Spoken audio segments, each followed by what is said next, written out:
आज की कहानी है पति से उधार की सांसें। आज के वक्त में ईमानदार और पत्नी के प्रति अपनी जिम्मेदारी, सच्चा प्यार बहुत कम लोगों को नसीब होता है। एक छोटे से गांव में एक जोड़ा ऐसा था जिसमें बेइंतहा प्यार था। विक्रम और आस्था दोनों की शादी अरेंज मैरिज हुई थी। अभी 6 महीने पहले ही शादी हुई थी दोनों की। विक्रम आस्था का बहुत ख्याल रखता।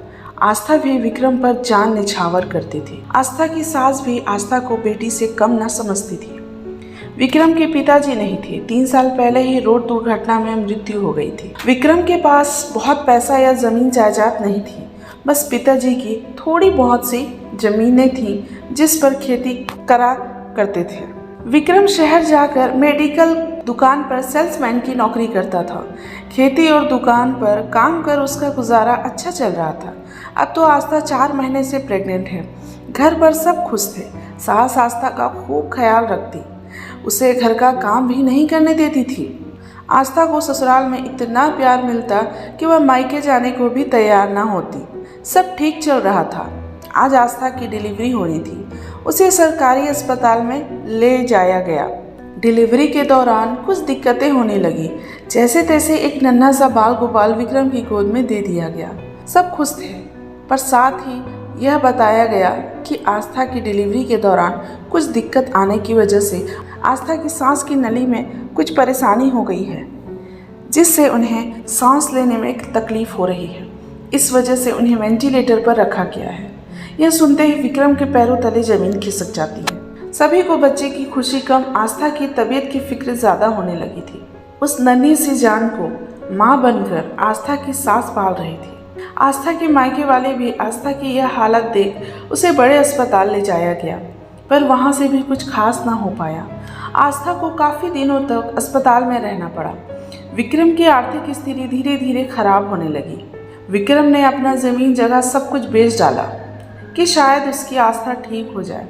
सरकार से मदद भी मांगी, पर कोई फ़ायदा ना हुआ। अब विक्रम का बेटा 6 महीने का हो गया था। आस्था अब इशारे से ही बातें करती। वो अपने बच्चे को अपने गोद में लेने को तरसती थी। बस उसे देखकर ही तसल्ली कर लिया करती थी। आस्था के माँ बाप ने आस्था को अपने साथ ले जाने की बात की तो विक्रम ने मना कर दिया। मेरी अर्धांगिनी है, सुख दुख में साथ देने का वादा किया है, तो कैसे उसके बुरे वक्त में उसे छोड़ दूं? पति हूँ। आस्था की खुशी भी मेरी और तकलीफ भी मेरी। आस्था भी इस बारे में मुझे जाने दो का इशारा करती। विक्रम कहता है, तुम दुनिया में हो मेरे लिए, यही काफ़ी है। कम से कम मेरी आंखों के सामने तो हो। मैं आखिरी सांस तक तुम्हारे साथ हूँ। विक्रम की ऐसी बातें सुन आस्था की आंखों से बस आंसू बहते। विक्रम के पास अब पैसे नहीं थे आस्था को अस्पताल में रखने के लिए, पर आस्था की तबीयत में कुछ सुधार थी, इसलिए वह उसे घर ले आया। विक्रम उसे नहलाता, उसके कपड़े बदलता, बस उसकी सेवा अपनी पूरी लगन से करता। आस्था बस जिंदा लाश की तरह खटिए पर पड़ी रहती थी। विक्रम ने शहर न जाकर घर पर ही एक छोटी सी किराने की दुकान खोल ली, ताकि आस्था की देखभाल भी कर सके और उसका गुजारा भी चल सके। एक दिन रात को आस्था की तबीयत अचानक से बिगड़ने लगी। उसे सांस लेने में फिर से दिक्कत होने लगी। वो तड़पने लगी, पेट फूलने लगा। विक्रम परेशान हो गया। अब उसके पास इतना पैसा नहीं था कि उसे अस्पताल भी वेंटिलेटर में रख सके। विक्रम ने आस्था को मुंह से सांस देना शुरू कर दिया और थोड़ी देर बाद आस्था को आराम मिल गया। इस तरह से विक्रम आस्था को मुंह से ही सांस दिया करता था। आस्था इसी तरह मुंह से सांस लेकर अपनी बची जिंदगी काट रही थी। अब वो अपने पति के सांसों की मोहताज हो गई। अब उसका बेटा भी 1 साल का हो चुका था। वह अपने नन्हे नन्हे पैरों से चलकर अपनी माँ के पास चला आता था। अपने बच्चे और पति का प्यार पाकर आस्था अपनी बाकी की जिंदगी इसी तरह काट रही थी।